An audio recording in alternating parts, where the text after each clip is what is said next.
वसुदेवसुतं देवं कंसचाणूरमर्दनं देवकी परमानंदं कृष्णं वंदे जगद्गुरु। नमस्कार मैत्रिणींनो, श्रावण महिना चालू आहे आणि श्रावण महिन्यामध्ये अजा एकादशी हे व्रत आलेलं आहे। अजा एकादशी हे व्रत रविवारी 10 सप्टेंबर रोजी आहे। अजा एकादशी या व्रताच्या दिवशी आपण भगवान विष्णूची पूजा करतो व भगवान विष्णूची पूजा करण्यास हे व्रत एकदम समर्पित आहे। त्याचप्रमाणे हे व्रत केल्यामुळे आपल्याला या दिवशी भगवान विष्णूची पूजा केली जाते आणि एक समर्पित व्रत म्हणून पाळल्या जाते। हे व्रत केल्याने सर्व पापांपासून मुक्ती मिळते व आपल्या मनातील सर्व मनोकामना, आपल्या धनवैभवाच्या सगळ्या आपल्या इच्छा या व्रतामुळे पूर्ण होतात। त्याचप्रमाणे आपल्या घरामध्ये किंवा आपल्या मुलामध्ये किंवा पतीमध्ये किंवा कुठल्याही कारणामध्ये आपली प्रगती होत नसेल किंवा आपल्या घरामध्ये कुठला अडीअडचणी नजर दोष असेल किंवा भूतप्रेताची आपल्याला भीती वाटत असेल तर हे व्रत केल्यामुळे आपल्या सर्व समस्या दूर होतील। तर चला आजच्या व्हिडिओच्या माध्यमातून मी तुम्हाला अजा एकादशी विषयी माहिती सांगणार आहे। त्याचप्रमाणे वैभव धन प्राप्तीसाठी गाईलाही एक वस्तू तुम्ही अजा एकादशीच्या दिवशी खाऊ घाला। तसेच अजा एकादशीच्या दिवशी आपल्या सर्व इच्छा पूर्ण होईल। जर का तुम्ही माझ्या व्हिडिओवर किंवा चॅनलवर नवीन असाल तर माझ्या चॅनलला सबस्क्राईब करा। त्याचप्रमाणे आजची माझी माहिती जर तुम्हाला माहितीपूर्ण वाटली तर माझ्या चॅनलला लाईक देखील करा। चला तर माझ्या व्हिडिओला सुरुवात करूया। असे मानले जाते की व्रत पाळल्याने भगवंताचे देवी आशीर्वाद आपल्याला प्राप्त होतात आणि भगवंतावर आनंद आणि समृद्धीचा वर्षाव देखील आपल्यावर होतो। सर्व व्रतांमध्ये एकादशी हा व्रताला खूप महत्त्व दिले गेले आहे। दरवर्षी आपल्या 24 एकादशी असतात, त्यातील अजा एकादशी ही एकादशी किंवा श्रावण महिन्यातील कृष्ण पक्षाच्या 11व्या दिवशी ही एकादशी साजरी केली जाते। यावेळी अजा एकादशी ही रविवारी आलेली असून या दिवशी भगवान विष्णूची पूजा केली जाते आणि एक समर्पित व्रत म्हणून आपण हे देखील पाळल्या जातो। त्याचप्रमाणे या व्रताचा जो मुहूर्त आहे तो म्हणजे 10 सप्टेंबर रविवारी सकाळी, तिथी प्रारंभ 9 सप्टेंबर 2023 संध्याकाळी 7:17 वाजता सुरू होणार आहे। तर सकाळी 10 सप्टेंबर 2023 रोजी रात्री 9:28 वाजता देखील पारण वेळ आहे। 11 सप्टेंबर सकाळी 6:04 ते 8:33 पर्यंत हा एकादशीचा मुहूर्त राहणार आहे।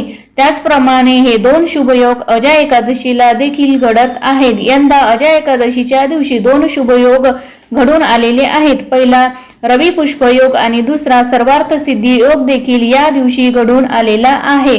तर अजा एकादशी ही फार छान पुण्याची आणि एक योगायोगाने हा एक संयोग देखील घडून आलेला आहे। त्याचप्रमाणे अजा एकादशीच्या व्रताचे जे महत्त्व आहे किंवा जे फायदे आहे ते देखील आज आपण बघूया। अजा एकादशीच्या दिवशी भगवान विष्णूची पूजा केली जाते आणि त्यांचे आशीर्वाद प्राप्त होतात। हे व्रत केल्याने भाविकांना भूताच्या भीतीपासून देखील मोठ्या प्रमाणात मुक्ती मिळते असे मानले जाते की हे व्रत केल्यास आपल्याला मोक्ष देखील प्राप्त होतो। अजा एकादशी व्रत कथेची श्रवण करून या दिवशी उपवास केल्याने अश्वमेध यज्ञाप्रमाणेच आपल्याला लाभ मिळतो। त्याचप्रमाणे अजा एकादशीची जी पूजा पद्धत आहे तर ती कशी करायची तर आपण त्या दिवशी सकाळी अजा एकादशी हा एक असा सण आहे ज्यामध्ये नियम आणि विधींना उपवास केला जातो। त्याचप्रमाणे अजा एकादशीच्या दिवशी सकाळी सूर्योदयापूर्वी स्नान करावे, पूजेची जागा स्वच्छ करून विष्णूची मूर्ती स्थापित करावी, व्रत पूर्ण भक्तिभावाने पाळण्याचा आपण संकल्प घ्यावा। फुले, नारळ, सुपारी, फळे, लवंग, अगरबत्ती, तूप, पंचामृताचा नैवेद्य, तेलाचा दिवा, तुळस, चंदन इत्यादी काही पूजा साहित्य ठेवणे देखील या दिवशी महत्त्वाचे आहे। त्यानंतर भगवान विष्णूची पूजा करून अन्नदान करावे, सकाळ संध्याकाळ आरती करावी। अजा एकादशी अत्यंत फलदायी मानल्या जाते म्हणून तिची व्रत कथा देखील वाचा।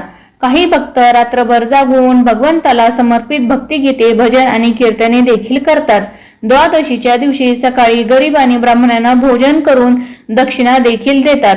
अशा प्रकारे या व्रताची आपण पूर्ण सांगता देखील करतो. त्याचप्रमाणे अजा एकादशीच्या दिवशी आपण गायीला कुठली वस्तू खाऊ घालायची आहे. त्याचप्रमाणे या व्रताच्या दिवशी जर आपण चालत असताना असं एखाद्या झाडाला आपण हात लावतो आणि पान तोडतो, पण या दिवशी आपण कुठल्याही झाडाचे पान तोडू नये किंवा कुठल्याही झाडाला आपण या दिवशी विजा करू नये.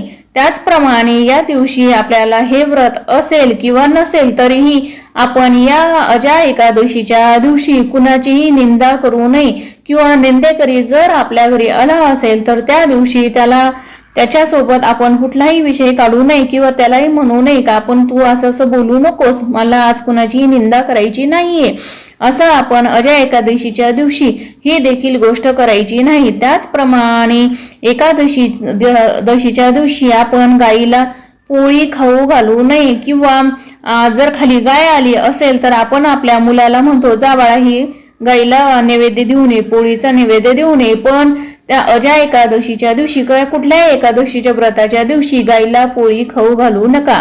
जर का एकादशीच्या दिवशी गाय तुमच्या दारी आली किंवा तुमच्या शेतात असेल त्या ठिकाणी तुम्ही गायीची विधिवत पूजा करून तिच्या पायावर पाणी टाकून हळदी कुंकू लावून आणि नंतर गायीला एक केळीचे फळ गायीला खाऊ घातल्याने आपल्याला माता लक्ष्मी प्रसन्न होईल. कारण गायीमध्ये 33 कोटी देवांचा वास आहे. गायीमध्ये लक्ष्मी मातेचा देखील वास आहे आणि लक्ष्मी मातेला केळीचा नैवेद्य आपण बहुधा आपण केळीचाच नैवेद्य अर्पण करत असतो. आणि एकादशीच्या दिवशी आपण जो उपवास करतो, जो व्रत करतो, त्या दिवशी आपण फलाहार देखील करत असतो. पण फळांपैकी जर का आपण त्या दिवशी गायीला केळीचा नैवेद्य दिला किंवा केळी खाऊ घातली तर त्या दिवशी आपल्याला त्या उपवासाचे खूप मोठ्या प्रमाणात आपल्याला फळ मिळते. त्याचप्रमाणे आपली जी काही इच्छा असेल ती इच्छा आपण गायीला केळी खाऊ घालताना, हळदी कुंकू लावताना, त्याचप्रमाणे गायीचा नमस्कार घेताना आपण आपल्या मनातील सर्व इच्छा त्या गायीचा नमस्कार घेताना बोलायच्या आहे व तुमच्या ह्या सर्व इच्छा धनवैभव तुम्हाला नक्कीच मिळेल. श्री स्वामी समर्थ.